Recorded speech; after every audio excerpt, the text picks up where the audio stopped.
Herzlich willkommen in der Bergbaustadt Zellerfeld, wo die dichten Wälder, die Nebel und die langen Winter die Fantasie beflügeln.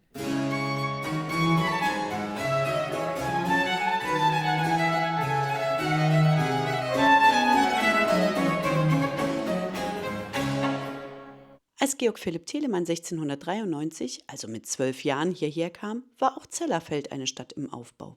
Nach dem verheerenden Stadtbrand von 1672 wurde das Städtchen als barocke Planstadt wieder aufgebaut.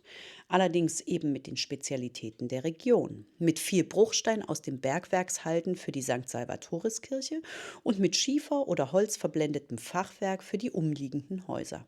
Wir erinnern uns, er hatte ja ordentlich Stress wegen seiner Oper in Magdeburg bekommen.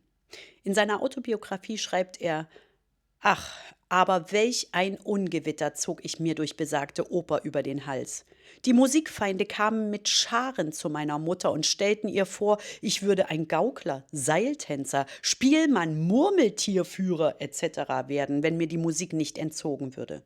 Gesagt, getan. Mir wurden Noten, Instrumente und mit ihnen das halbe Leben genommen.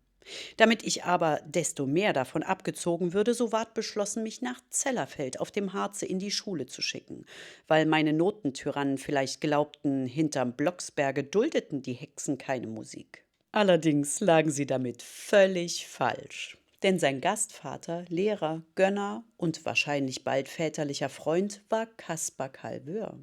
Er war Superintendent in Zellerfeld. Der große Theologe und Universalgelehrte pflegte auch von hier Kontakt zu Intellektuellen im ganzen Land und hat nicht nur theologisch publiziert, sondern auch 2 Musiktraktate veröffentlicht.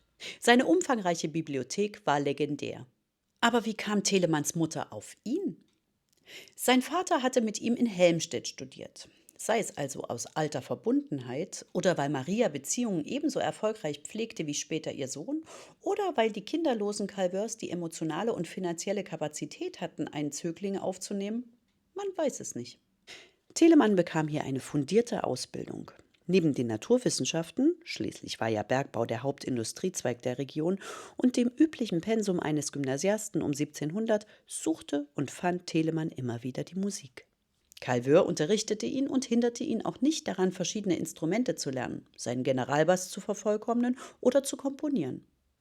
Für das neue Instrument der Salvatoriskirche zeichnete ab 1701 der berühmte norddeutsche Orgelbauer Arp Schnitger verantwortlich. Der Vertrag wurde aber schon 1699 unterschrieben. Calveur stand also sicher vorher in regem Austausch mit Schnitger, der von 1690 bis 95 auch die Orgel in der Magdeburger Johanneskirche gebaut hatte.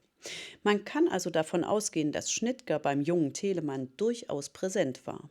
In Hamburg, in der Hauptkirche St. Jakobi, unterstand ihm viele Jahre später auch eine wunderbare Schnitger-Orgel. Beeindruckend ist die auch noch heute.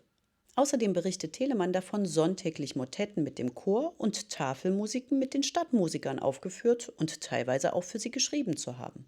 Ein ganz besonderes Event muss ein Bergfest gewesen sein, als Telemann 13 war. Eigentlich hätte der Kantor ein Stück dazu schreiben sollen. Den hatte aber die Gicht erwischt, also durfte sich Telemann an die Komposition machen. Als der Kantor zur Aufführung immer noch nicht wieder gesund war, leitete der Junge das Ganze auch noch. Allerdings war er so klein, dass er auf einer Fußbank stehen musste, um überhaupt gesehen zu werden. Sei es wegen der Musik oder vielleicht doch, weil die Bergleute ihn so niedlich fanden, das Ganze war ein Riesenerfolg und er wurde auf Händen zurück nach Hause getragen.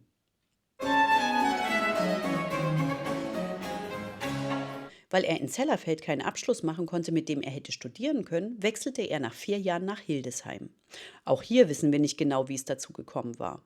Der Direktor des berühmten Gymnasiums Andreanum, das auch Calveur besucht hatte, war, vielleicht durch ihn, auf ihn aufmerksam geworden. Johann Christoph Loos, beziehungsweise Losius, wie er sich auch nannte, nahm ihn 1697 oder 98 auf und übernahm nun die Finanzierung seines Lebens und der Ausbildung. Hier blieb er bis 1700 oder 1701. Schulisch glänzte er wie in Magdeburg oder in Zellerfeld. Zum Lehrplan gehörte Latein, Griechisch und Französisch, Logik, Theologie, Musik, Mathematik, Geographie, Astronomie und Ethik. Er war in der Schule fleißig, zählte wohl zu den Besten und war auch musikalisch voll aktiv. Man kann davon ausgehen, dass er hier nun auch wirklich Geld mit der Musik verdiente und so seinem Gönner etwas zurückgeben bzw. sich teilweise selbst finanzieren konnte. Er schrieb Musik zu Schuldramen auf Texte von Loos, aber auch vom Jesuitenpater Theodor Crispin, der in Hildesheim Direktor Chori Musici war. Kirchenmusik schrieb er auch viel und diese spannenderweise für beide Konfessionen. Wirklich musikalisch ausgebildet wurde er auch hier nicht, aber er studierte alle Noten, die er erwischen konnte. Und das waren wohl mindestens die Italiener Caldara und Corelli und der beinahe Leipziger Thomaskantor Johann Rosenmüller, der nach Jahrzehnten in Italien seine letzten beiden Lebensjahre in Wolfenbüttel verbracht hatte. Besonders prägend müssen für ihn die regelmäßigen Besuche in Wolfenbüttel und Hannover gewesen sein. Hier hörte er immer wieder die Hofkapellen, die in ihrer musikalischen Ausprägung denkbar unterschiedlich waren. In Wolfenbüttel pflegte man eher den italienischen Stil, in Hannover liebte man mehr die französische Musik. Die Hofmusiker waren hier übrigens auch alle Franzosen. In Wolfenbüttel erlebte er auch Opern und hatte vielleicht schon Kontakt zu Reinhard Kaiser, mit dem er ja später an der Gänsemarktoper in Hamburg eng zusammenarbeitete. Außerdem wurde die Liste der Instrumente, die er beherrschte, immer länger und umschloss Streich-, Holz- und Blechblas sowie Tasteninstrumente. Vor allem aber natürlich den Gesang. Und den muss er ebenso gut bedient haben können wie die anderen Instrumente. Es ist nämlich immer wieder belegt, dass er auch als Sänger, nämlich als Bariton, auftrat, zum Beispiel in der Leipziger Oper oder später in Frankfurt. Denn wie er selbst schreibt, ist Singen das Fundament zur Musik in allen Dingen. Wer die Komposition ergreift, muss in seinen Sätzen singen. Wer auf Instrumenten spielt, muss des Singens kündig sein.